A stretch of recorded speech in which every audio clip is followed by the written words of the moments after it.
করছেন উনি, তাও মন্ত্রী হওয়ার আগে আচ্ছা ধরে নিলাম যে ওনার টাকা আছে, অনেক টাকা আছে, উনি স্বনামধন্য আইনজীবী।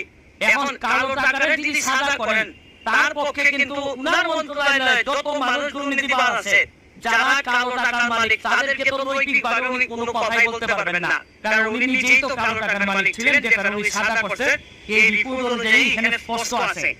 এরপরে আমি আপনাদেরকে আরো জিনিস দেখাইতে চাই। আশ্চর্য লাগে যে একটা মানুষ, উনি নিশ্চয়ই আমাদের চেয়ে অনেক গরিব, ওনার সম্পদের হিসাবটা আমি একটু এখান থেকে আপনাদের কাছে পড়তে চাই।